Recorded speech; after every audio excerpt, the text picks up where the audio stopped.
என்ன நடக்கிறது? எப்படிப்பட்ட ஒரு அரசியல் இங்கே தலை தூக்குகிறது? தமிழ்நாட்டிலே அவர்கள் வேரூன்றினால் என்ன ஆகும்? அவர்கள் வலிமை பெற்றால் என்ன ஆகும்? பெரியாரை இடித்தும் பழித்தும் பேசுகிற கும்பலின் துணையோடு இங்கே அவர்கள் காலூன்ற பார்க்கிறார்கள், வேரூன்ற பார்க்கிறார்கள். பெரியார் திராவிடர் கழகத்திற்கு மட்டுமல்ல, பெரியார் திராவிட முன்னேற்ற கழகத்திற்கு மட்டுமல்ல, பெரியார் திராவிட இயக்கங்களுக்கு மட்டுமல்ல, ஒட்டுமொத்த மக்களுக்குமான தலைவர், ஒரு மாமனிதர். வடமொழியிலே மகாத்மா என்றால் தமிழிலே பெரியார். இவரும் மகாத்மா தான். மகா என்றால் பெரியார், ஆத்மா என்றால் பெரிய ஆள் என்றுதான் பொருள். பெரிய ஆள் என்பதுதான் இருவிகுதியோடு பெரியார் என்று அழைக்கப்படுகிறார். ஆகவே தமிழ்நாட்டை சார்ந்த நம்முடைய மகாத்மா தந்தை பெரியாரின் அரசியலை யார் சீண்டினாலும் வீழ்த்த நினைத்தாலும் அதை எதிர்த்து போரிடுவதுதான் நம்முடைய உண்மையான போராட்டம். மானங்கட்ட ஒருவன் தான் அவரை ஏற்பான், தந்தையாகவும் தலைவராகவும். என் மொழி சனியன் என்றால் அதை ஒழிக்கணும். அது காட்டுமிராண்டி மொழி என்றால் அதை பேசுகிற நானும் நீங்களும் காட்டுமிராண்டியா இல்லையா?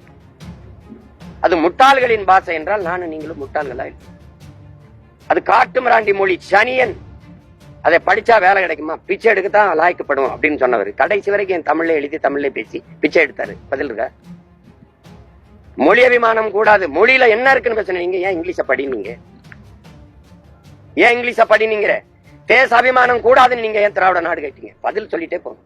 இருக்கா? மொழி அபிமானம் இல்லாதவங்களுக்கு எப்படி இங்கிலீஷ் அபிமானம் வந்துச்சு? எப்படி வந்துச்சு? பெரியார் இந்த நிலத்தில் ஈவே ராமசாமி ஐயா ஜெயிச்சது ஒன்னே ஒண்ணுலதான், சாதி ஒழிப்பு, சமூக நீதி, பெண்ணிய விடுதலை. எதுலயாவது வென்றிருக்காரா? கடவுள் மறுப்பு, கடவுள் மறுப்பு, கடவுள் மறுப்பு. நீங்க வளர்த்த உங்க கட்சிகளே இன்னைக்கு விழுந்து கும்பிடுது. இருக்கா இல்லையா? இருக்கா இல்லையா? அம்மா துர்கா அவர்கள் பூஜை அறையில சமஸ்கிருதத்துல மந்திரம் சொல்றது இருக்கா? உங்களுக்கு அனுப்பவா? போட்டு காட்டுறீங்களா உங்க தொலைக்காட்சியில? எதுலையுமே எல்லாத்துலயும் தோற்று போன நீங்க ஒன்னே ஒண்ணுல வென்றுட்டீங்க, என் மொழியை அழிக்கிறது. தமிழோட ஆங்கிலம் கலந்து பேசு, தமிழை ஆங்கில எழுத்துல எழுது, அதுல வென்றுட்டீங்க. கடத்தெரு முழுக்க ஆங்கில எழுத்து, உச்சரிப்பு தமிழா இருக்கு. டீ அப்படின்னு இருக்கு, டீ அப்படின்னு, அது தேநீர்னு இருக்க இடத்துல டீ ஸ்டால் அப்படின்னு இருக்கு, டிம்பர் டிப்போன்னு இருக்கு. அங்க மரக்கடைன்னு இல்ல, இதுல எல்லாமே நீங்க பாருங்க. மெடிக்கல் ஸ்டோர் இருக்கு, மே டி க இல் ஸ்டோர் ஈஸ் டோ இர், எழுத்து பூரா தமிழ்ல இருக்கும், உச்சரிப்பாங்க. இதுதான் தங்கிலீஷ். இப்படி எழுத சொன்னவர். இதுக்கு முன்னாடி சமஸ்கிருதம் கூட தமிழ்ல கலந்து, தமிழ்ல கலந்து இருந்தது. அதுக்கு தானே எழுதி சண்டை போட்டுக்கிட்டு இருக்கே. தமிழ்ல கலந்துதான் கன்னடம், தெலுங்கு, மலையாளம் பிரிஞ்சு போச்சு, துளுலாம். இப்ப அவன் செஞ்சிட்டாங்கிறதுக்காக அவன் திருடிட்டான், இவனை திருட அனுமதிங்கிறீங்களா? எப்படி சொல்ல வரீங்க? எப்படி சொல்ல வரீங்க? சமஸ்கிருதம் கலந்து பேசி பிளந்துதான் இவ்வளவு மொழிகள் உருவாயிருக்குங்கிறத நாங்க ஏற்கிறோம். அதனாலதானே ஆரிய படை கடந்த பாண்டியன் நெடுஞ்செழியன். அன்னைக்கு தமிழுக்கும் சமஸ்கிருதம் தான் சண்டை. அதானே இடையில திராவிடன் எங்க வந்தான்னு கேக்குறேன். இங்க தமிழனுக்கும் தமிழுக்கும் சமஸ்கிருதம் போர் நடந்திருக்குது. உங்களுக்கு விளங்குதல் நினைக்கிறேன். இதுல இது ஒன்றுல தானே நீங்க வென்றிருக்கிறீங்க. வேற எங்க வென்றிருக்கிறீங்க? மதுரை எழுதிருக்கலாம், மதுரை மதுரையில் இருக்கலாம். இப்ப திருச்சி எழுதிருக்கு, நம்ம திருச்சி. திருச்சினா நம்ம தமிழ்ல இருக்கும், கீழே திருச்சி இங்கிலீஷ் இருக்கும்.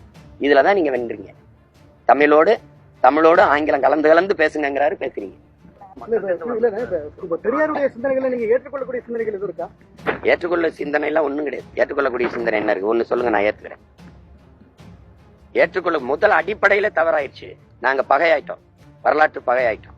உலகத்தின் முதல் மொழி, உலகத்தின் முதல் மாந்தர், ஆகப்பெரும் இலக்கிய வலிமையை கொண்ட என்னுடைய தாய்மொழி, பல மொழிகளின் தாய்மொழி என் தாய்மொழி. உலகம் போற்றி கொண்டாடுது. உலகம் முழுமைக்கும் என்னுடைய குரல் மறைமொழியை மொழிபெயர்த்து கொண்டு போகுது.